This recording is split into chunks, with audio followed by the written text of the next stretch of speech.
Zor Meghlubiyet 20. ئەسىردىكى كوممۇنىزىمنىڭ گۈللىنىشى ۋە ھالاكىتى Aptori Zbigniew Brzezinski 2. Bap Stalininizmning Apiti Aldınqı qismi Josef Stalinning talanti dal uning Leninizm mirasining yadroliq ma'nosini haqiqiy tushunganligida.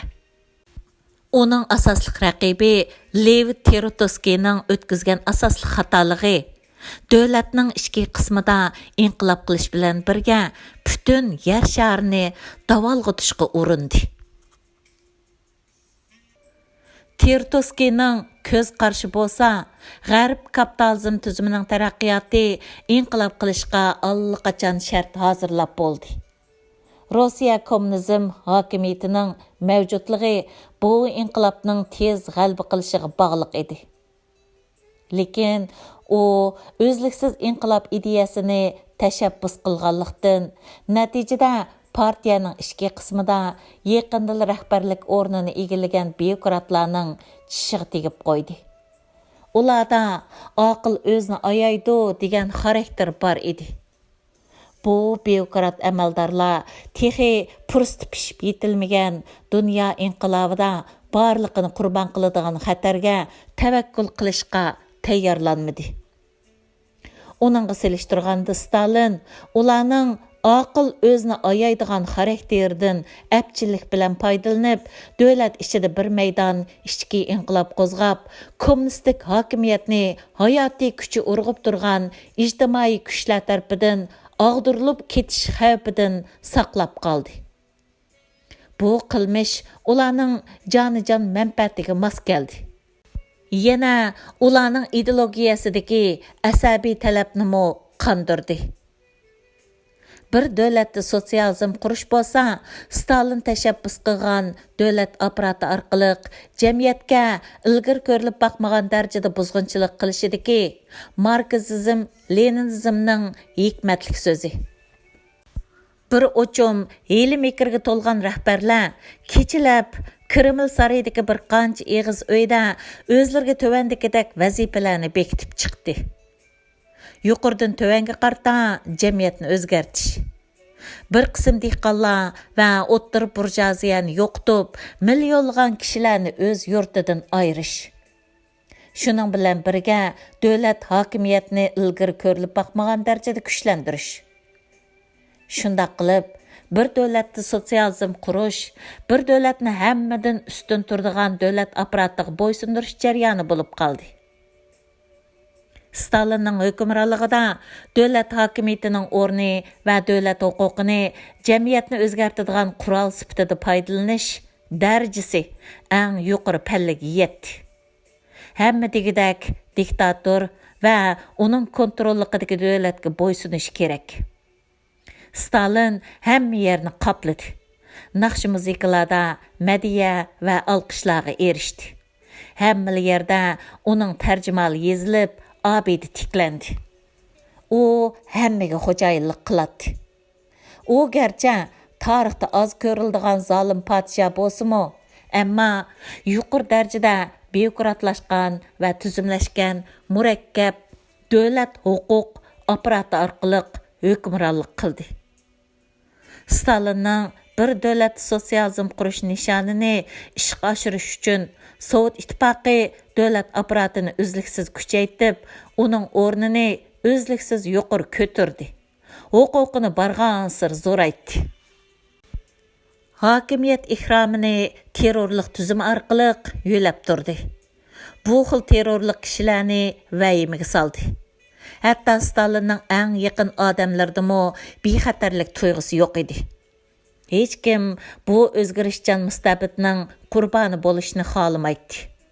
Bugun Stalinning eng yoqtirishiga erishgan siyosiy byuroning hay'at a'zosi atil sudga tortilib, etib o'ldirilishi mumkin edi. Masalan, Awazda 40-yillarning oxirida shundoq kulpatlik taqdirga uchirdi.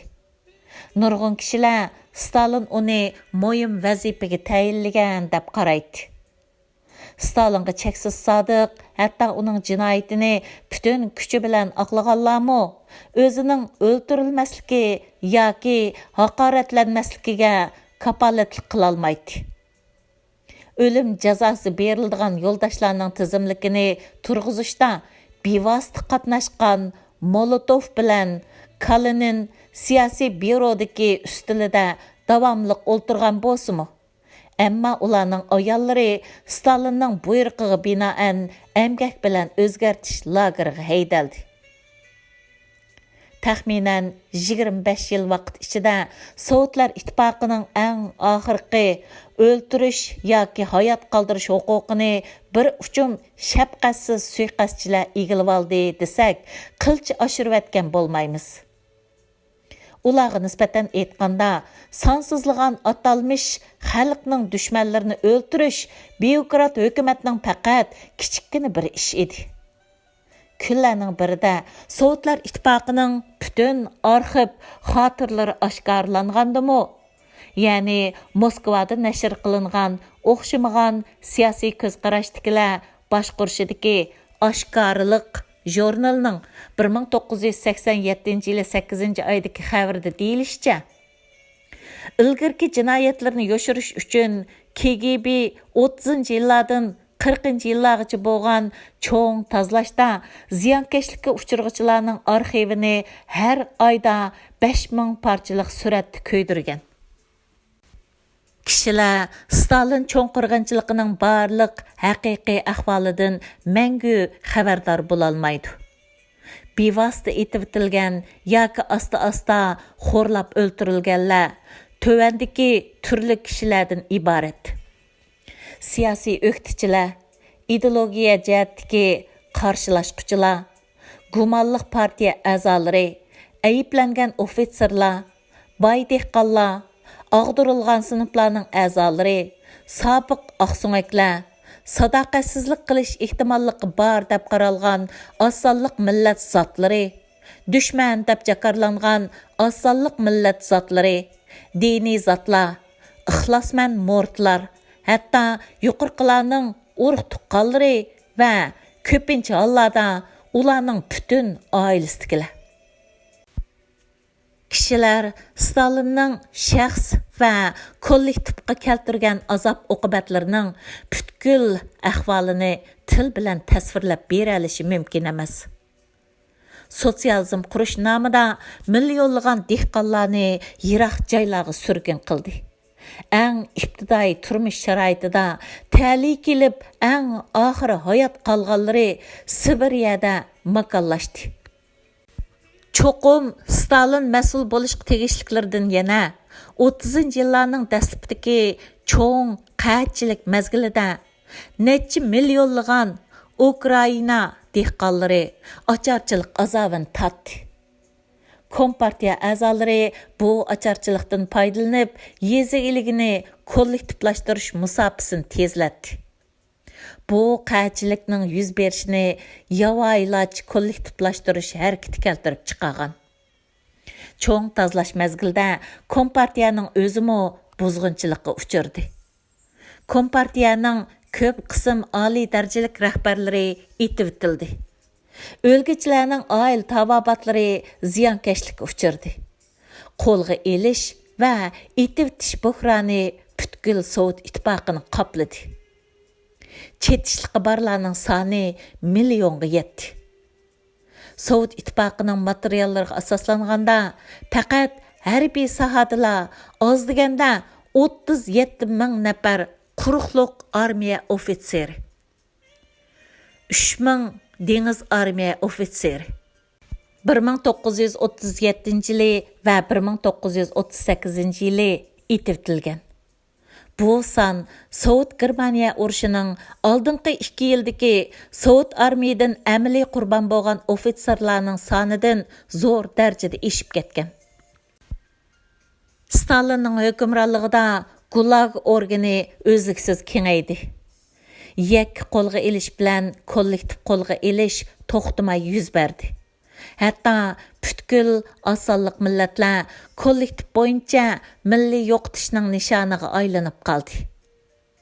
1939 yılı 2. Dünya urushi portlashining oldidala ayni vaqtdagi Sovet Polsha chegarasining Sovet ittifoqi tarafda o'ltiraqlashgan polshaliklar tuyuqsiz yo'qolib ketdi.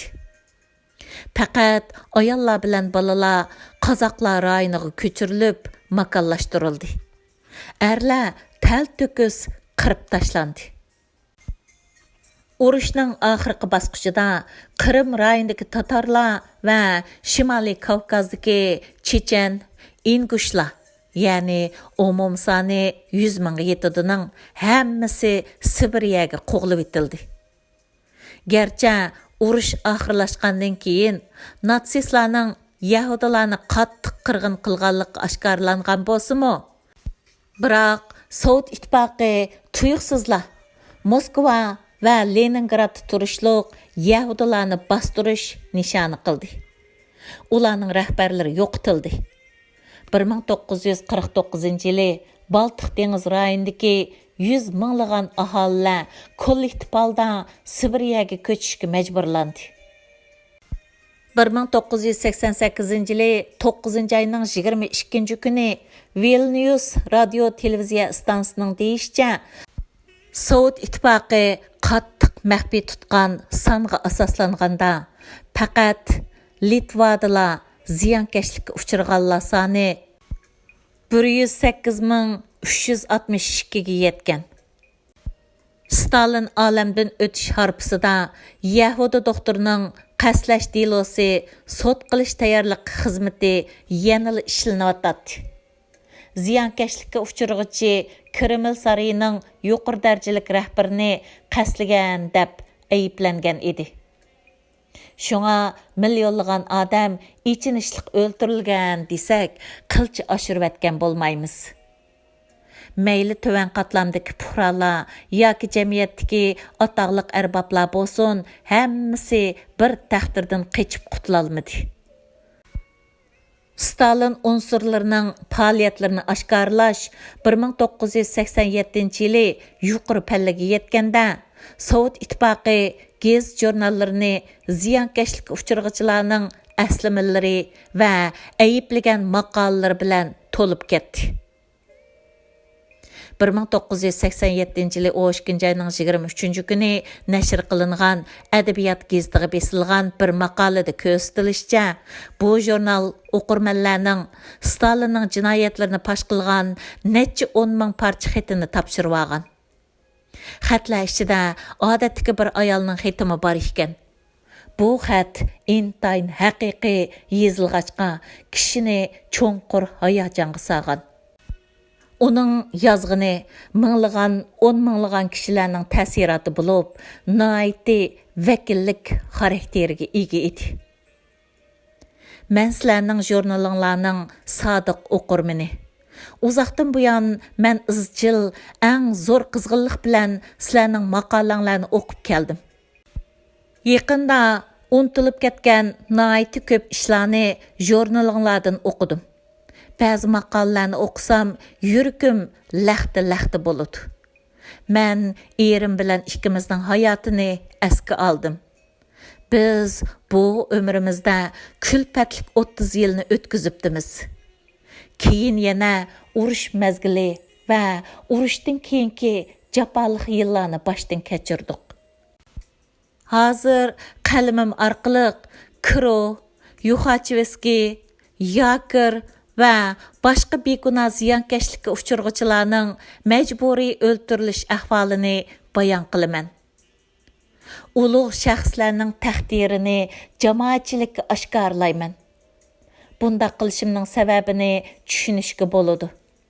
Navoda ulug' shaxslarni qutulishga amalsiz qolsa, odatdagi odamlar qandoq bo'lmoqchidi? Mening erim Bogomolov bir oddiy odam. U Sovet Finlandiya urushi oxirlashgandan keyin qo'lga ilingan hamda o'lim jazosiga hukm qilingan. Keyin jinoiy jazosi 10 yilga qisqartirilib, siyosiy huquqidan 5 yil mahrum qilingan. u Sovet İttifaqının şimalidagi əmgək bilan o'zgartish lagerida 4 yil jafoliq turmush kechirdi. Keyin u yana qo'lga ilinib, jazoga hukm qilinib, bir yer osti uyida 15 oyni o'tkazdi. Bu ikki qatimliq qo'lga ilinishda u hukmnomaga qo'l qo'ymagan. U shimolda jami 12 yil jazo o'tash jarayonida salomatligi ig'ir ziyonga uchrab, ig'ir kanay yallig'iga giribdor bo'lib qoldi. U əmgək bilan o'zgartish lagerdan chiqqandan keyin Sakitevkarda turdi. Ayol ikkimiz 42 yil ayrilib, oxiri jam bo'ldik. Алдыңғы qatim ko'rishgan vaqtimiz 1940 yili bo'lib, men әмділа dunyoga ko'z ochgan o'g'limni elib, Leningraddagi bir vaqtlik turmaga uni ko'rgil bordim. Biz oxiri yana birga bo'ldik. Men erishgan ta'sirot to'limi qo'rqinchli. Ammo biz endi ayrilmaslikni qaror qildik. Uning qayta uylangandan keyingi ayoli o'lib ketgan. Meningmi ikkinchi erim o'lib ketgan. Bizning balamiz cho'ng bo'ldi. Shunga bu 5 yildan buyon men uningga doktor, sestra, hada, singlisi va do'sti bo'ldim. Erimning salomatligi uzil kesil nobud bo'lgan bo'lsa-mu, ammo 74 yoshgacha xizmat qildi. Biz ommaviy yotoqda menga bergan bir eg'iz uyda turdik. Qo'shni uyda bir sarang bor edi. Bu uyda doim jidal bo'ladi. Tillashatdi. Qo'shni uydagi u ayol hamisha mush etib urishadi. Aloqador o'rinlar bizga korpusliq turalg'i uy bermagan edi. Chunki bizning har birimizning 6 kvadrat metrdan ko'proq keladigan turalg'i yerimiz bor edi. Ammo men sizlarga tövandagi ishni demoqchi. 1955-yili erimga ikkinchi qatim jazo hukm qilinganda men uni oqladim. Ammo 1985-yilga kelganda ondan jinoyati bekor qilinib, nomining asli kelganligi to'g'risidagi uqtirishni topshirib oldik. Bu bir yilda men sunub haqiqiy ahvolni oydinlashtirishni talab qildim. Leningrad harbiy rayonidagi harbiy sud erimning 1940-yildagi delosiga qayta qarab chiqdi. Jinoiy paketlar yetarlik emasligini sabab qilib, aslidagi hukm bekor qilindi. Erim aqlangandan keyin faqat 270 rubli to'liqlamaga erishdi. Munchilik pul uning Sovet Finlandiya urushidan burunqi 2 oylik maoshiga barobar. U shimoldagi əmgək bilan o'zgartish lageriga 12 yil qamilib, to'xtamay so'roq qilindi. Kon va daraxt kesish maydonida jon tikib ishladi. Buning badaliga erishgani faqat 270 rubli bo'ldi. Men har qatim surishtirgili borganimda erishgan javob hamisha bu qonunning belgilamasi bo'lib, 1955-yildagi qonun belgilamasini ko'tarib chiqadi. Erimning urushga qatnashish huquqi eng oxirgi bir qatimliq aqlashdan keyin ondan asli kelganligi jakarlandi. U hozir birinchi darajalik meyib, ko'z ko'rmaydi. Men uningga maqol o'qib berman. U hamisha untinsiz azoblandi. Uning 113 rublilik pensiya maoshining 15 rublisi birinchi darajalik meyiblarning kutinish xarajati.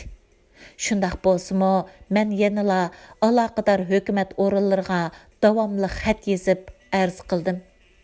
Chunki men butkul ishlar adil bir taraf qilinmadi deb qardim.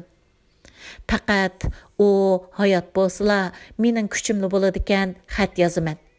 Ko'pchilikka mening yerimga o'xshashlarning qandoq azob chekkanligini va hech qanday to'liqlamaga erishalmaganligini bildiraman.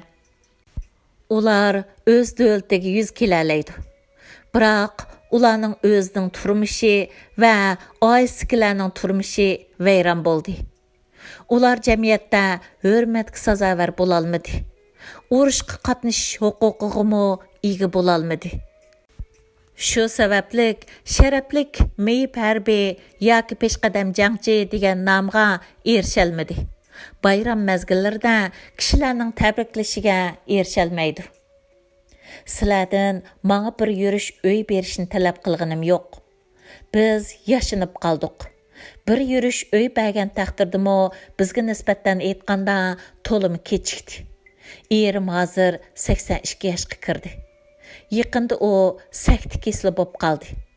Ammo men sizlardan shu barliq ziyonkashlikka uchirgan, hukumatga qarta shikoyat qilishga bo'lmaydiganlikdan o'zini qo'g'dashga qurbati yetmagan kishilarga yordam berishinglarni talab qilaman. Bugun ular radio stansiyasida Tvardovskiyning huquqni seg'inish degan she'rni anglatdi. Anlığandan keyin hayacandan bedellarim titrep ketdi. Erimning bir jup ama ko'zidan to'xtamay yosh oqdi. Ilgari u izchil bir emgakchi, komsomol edi. Balqash ko'lining ko'znitiski chiroyda emgak qildi. Uning bir jup qo'lini qadoq qaplab ketdi. Albatta u emgak iqtidoridan qoldi. Ammo u yangi davrning allaburun yetib kelganligini his qilib yetdi. Hamda bu qitimqisining haqiqiy inqilob ekanligiga qat'iy ishondi. Bugungi kunda nurg'un ahvollarda o'zgarish bo'ldi. Kishilar ashu peshqadam jangchi va peshqadam ishchilarni intayin hurmatlash bilan birga, agar ig'ir ziyonkashlikka uchirgan kishilarni unutib ketadigan bo'lsa, adolatsizlik bo'ladi. 1955 yil ma'qullangan qonunni nemishqa tekshirib o'zgartmaydi? Haqoratga va azob uqubatga uchirgan kishilar nima uchun moddiy va ma'naviy jihatdan to'liqlamaga erisholmaydi? Acaba ularning o'zini baqalmagan mas'uliyati o'ziga ittirib qo'yilishi kerakmi? Men sizlardan menga ashi yordamga muhtoj bo'lgan va yordamga erishish muqarrar bo'lgan kishilarga yordam qilishinglarni o'tinaman. Hozir sizlar ba'zi vaqtlarda ba'zilarning u odam yoki bu odam ilgari xalqning dushmani edi degan gaplarni anglaysizlar. U jinoyat o'tkazganligidan turmaga tashlangan emas. Mening demoqchi bo'lganim pul masalasi emas, balki jamiyat xalqqa mas'ul bo'lishi kerak. Valentina Zinovevna Gromova, Leningrad, garchi kishilar Stalinning ziyonkashligiga uchirgan odamning umumiy soni zodi qancha ekanligini mangu bilmasimi, ammo mutlaq ishonchli holda 20 milliondan oz emasligini mo'ljalлагaly bo'ladi. 40 million odamga yetishi mumkin. Angliyalik tarixshunos Robert Conquest yozgan cho'ng terrorlik, ya'ni 1968 yil nashr qilingan nomli kitobda eng ishonchli materiallar to'plangan bo'lib, eng atrofli faraz qilingan. U astoydil hisoblash orqali yuqorqi farazlarning eng yuqori chekiga qo'shilgan. Umumlashtirganda, Stalin insoniyat tarixidagi o'ltirgan odam soni eng ko'p odam bo'lishi mumkin. Statistikadan qaraganda, hatto Gitlerdan eshib ketgan. Davomi bor.